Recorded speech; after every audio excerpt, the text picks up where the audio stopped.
What's going on? Let's do a plain bagel with butter. Appreciate it, man. Have a good one.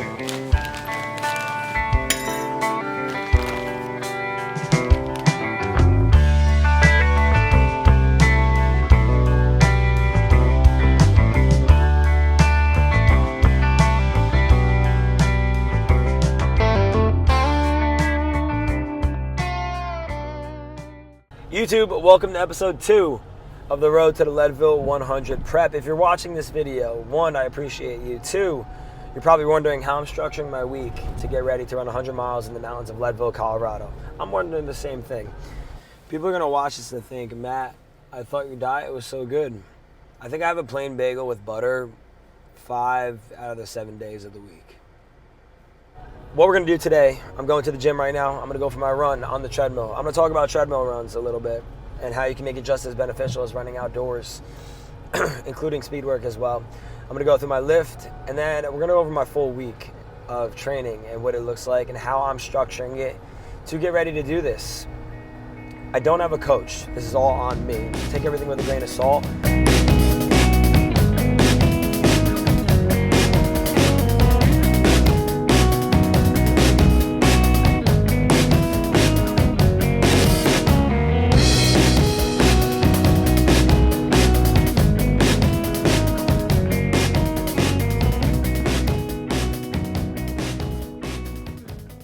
All right, so we got a treadmill run going right now.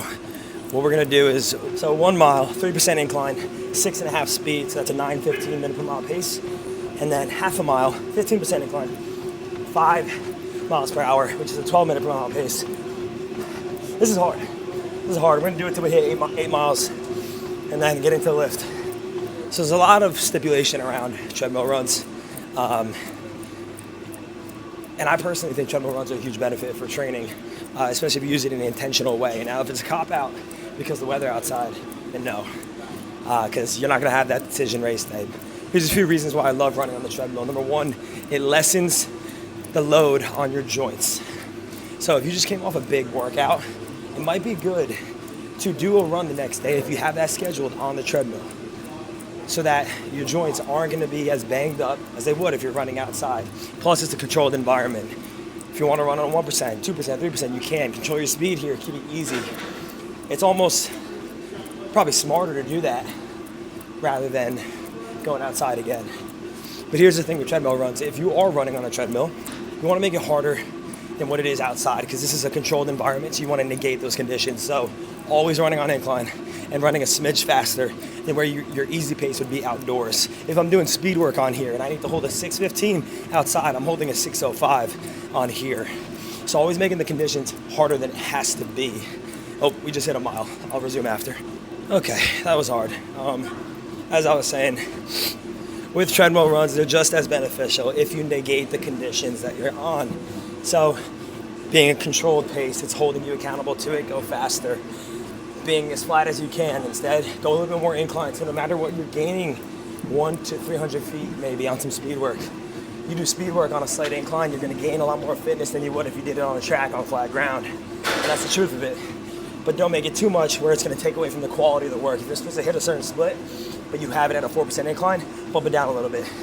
Right, make sure you're still hitting the quality, because quality is most important on quality sessions. So mentally making it a lot harder is gonna make race day a lot easier. If you rely on music to get you through your hard days, you're gonna rely on it race day. And that same playlist you listen to isn't gonna hit the same come race day. So make the training conditions harder than it has to be, is everything I'm getting at. Let's get back to it.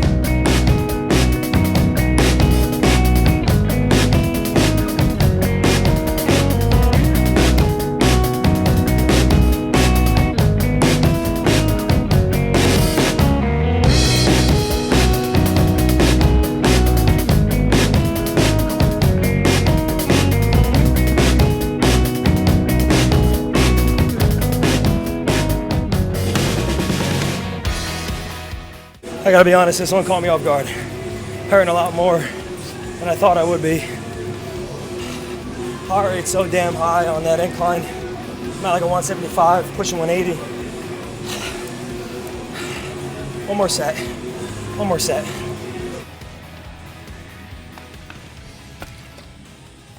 That was hard. immediate thought was, one, that's a hard workout. I got to do it again. Two, I don't know how the hell I'm going to do this at altitude. I'm at sea level right now. My heart rate was at 175 to 180 on the 15% incline. I'm drenched. That was hard. That was like a type of hard of like a track workout. Again, you could get such good work in, such intentional work in on a treadmill. It's the same when you're training for an Ironman or triathlon. You have an indoor trainer. You get so much more intentional work rather than stopping for traffic, rather than possibly falling off your bike, something, popping a tire. Like, it's all about the quality of the work while putting the ego aside. There's such a negative connotation on the treadmill. And like indoor trainers, like, oh, if you do it the whole prep, you're not going to be performing race day. Like, it's not true. That was hard. That was hard. Now we got to get a lift in. I mean, you can literally see. It looks like I literally just took a shower. Oh my God. Yeah. Yeah. Wow. All right, going over numbers. It was just under an hour and a half. 8 miles total. 10-minute average pace. Average heart rate was 150. We did 5 total sets, not 4, so I messed up there. Average grade was 7%. That was close to 3,000 feet of gain in 8 miles, which is the amount of gain I'll be doing climbing up Hope Pass. So that was a good indication there. Truthfully, I love how hard that was, and I'm definitely going to be doing that at least once a week, or flip-flopping back and forth.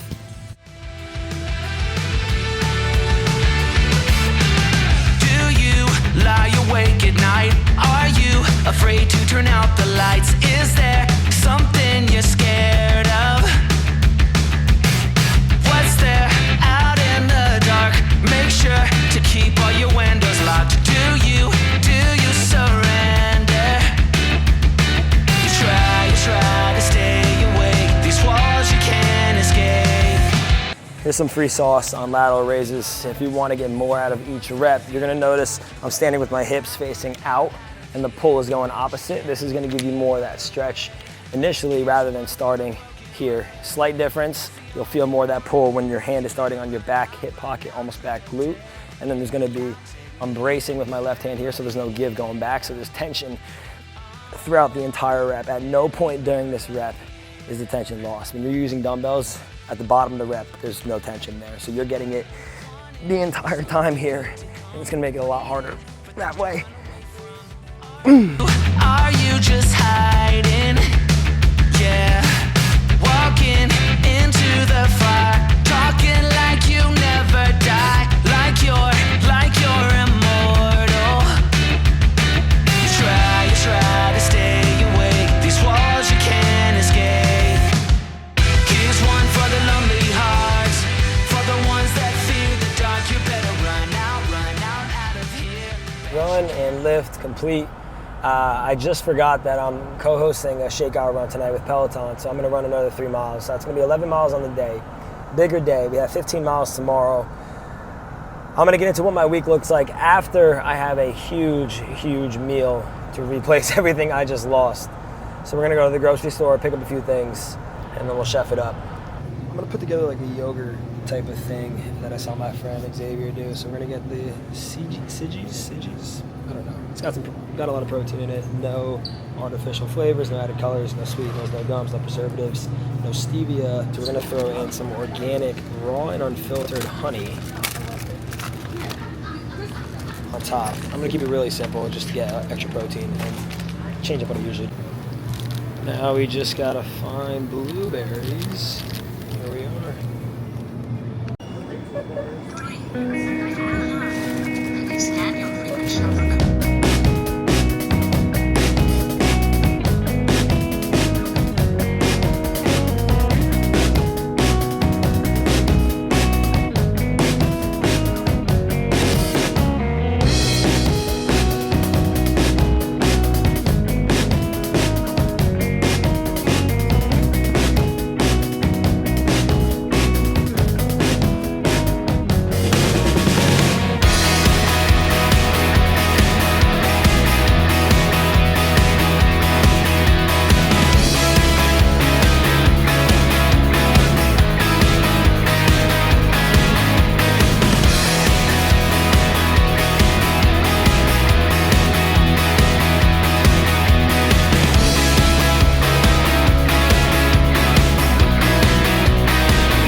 Okay, I know I burnt the pancakes, but everything here, we're looking a little over 120 grams of carbs, just over 100 grams of protein, including this shake here. Don't look at BPN, it's Transferrin Labs.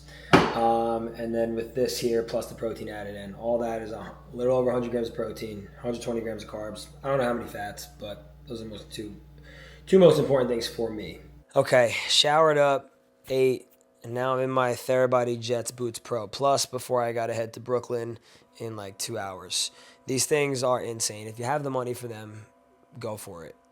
I worked on a campaign with them. Yes, they were gifted to me, but truthfully, I've used these 4 to 5 times a week. They got infrared, red light, they vibrate, and they're compression therapy. So it's all compartmentalized. So if I have an ankle injury, I can custom set it on this screen here for an ankle injury. I could adjust how much compression I want. I could adjust the red light, the vibration, the duration. There's so many cool settings. If you have the money for it, I think they run for close to $1,000. And they're Bluetooth as well, so I don't need to plug them in. I can bring them anywhere. They have a travel kit over there. If you want to invest in your recovery, this is one way to go about it. That brings me into 2 things I'm focused on for this race. Number 1, recovery, being physical recovery, so boots when I can. And number 2, mental and physical recovery with sleep. It's hard because Monday, Tuesday, Wednesday, I'm up before 5:30 every day. Monday and Wednesday, I'm up at 4 a.m. To coach. So if I don't get a good night's sleep Sunday night or Tuesday night, it's going to be tough. Most important days are the quality sessions, the night before a quality session and the night of a quality session. So if you have a track workout on Tuesday, you should have a great night's sleep on Monday. And then that Tuesday night as well. You want to open and close those quality sessions to allow the body to, 1, perform with the sleep coming into it, and then 2, recover for the sleep after it.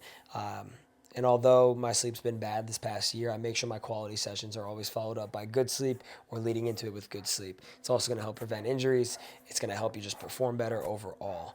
Now, let's get into the week. All right, now for what you guys have been waiting for. So here's how my week is going to be drawn up. I'll put it right here in this area.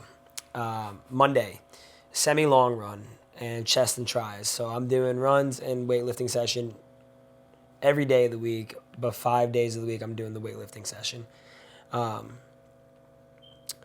Semi-long runs will be 10 plus miles. So probably like 10 to 12-ish for now until those scale up. Tuesday, we're doing speed work. Matt, why are you doing speed work when ultramarathons you're running slow? I'm a big believer that speed work does help. Strategic speed work can help keep everything primed, keep everything strong for when I need it. Hip flexors, joints, it's giving it a different stimulus rather than just slow, constant pounding on your feet at the same force. When you're opening up your stride going faster, it's hitting your muscles a little bit different. So I think it's a good change of stimulus to the body while still getting miles under my belt. Plus, I do want to PR Chicago in October, which is 8 weeks after Last Man Standing, or Leadville. So we're going to try to keep the speed up. Speed work consists of zone 3 work. So whatever pace I'm holding keeps my heart rate in zone 3. So again, still heart rate training. Half marathon pace work where I'll do like 2 miles on, 1 mile off, or marathon pace. And all those will fluctuate. I'll rotate between 3. I'm not doing 400 meter, 800 meters, all that. It's all just strategically longer speed work, but nothing that's gonna crush me. I do legs in the gym that day. And I can do a full video on what my leg day consists of for training for something like this. Wednesday, easy miles, back and buys. Thursday, easy miles, focus a lot on elevation, and then shoulders, triceps, core, or a high rocks circuit. I'm still doing high rocks in New York, so I got to be ready for that. Friday, semi-long run and easy miles. This one is where I tack on a lot of elevation. It really depends on what my goal for the week is, and I'm going to get into that in a second. Saturday, long run. Sunday, long run if I'm running on Sunday. Here's how the week's going to be split up. Right now, I'm averaging 60 miles a week. I'm going to do that this week and next week. That's going to be split up with a bulk of it, a lot of it, majority of it is not going to be the long run on the weekend. It's going to be getting there. My long runs will consist of 15 miles or so. There might be some double sessions where I do 10 in the morning, 5 at night. I haven't done any big long runs yet. When I do that, I'm going to be flip-flopping weeks from spreading out the mileage throughout the week with not so big of long runs to then shorter runs throughout the week, but big, beefy, long runs back-to-back. So Saturday might be 25 miles, and then Sunday will be 15. So in 2 days, I'm tacking on 40 miles. And it's just a lot in a short amount of time, and that's the goal. And then flip-flopping back and forth throughout the week so that when I do tack on those last 2 big days, I start off my Monday and Tuesday, and I'm not doing a semi-long run, 10 miles. I'm doing instead maybe 6, maybe 7 at most. So it's a little less on the body. Maybe on the treadmill to lessen the load on my feet. Long runs will always be outside. Elevation-wise throughout these weeks, I'm focused on getting at least 500 feet of elevation every run.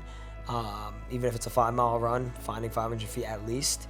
And throughout the week, I'm looking to close close to 5,000 feet total of gain, if possible. Sundays, I'm also going to be trying to hit some trails to work some trail mileage, just because Leadville is going to be all on trails, and got to get my ankles stable enough to be ready for 100 miles of trail work.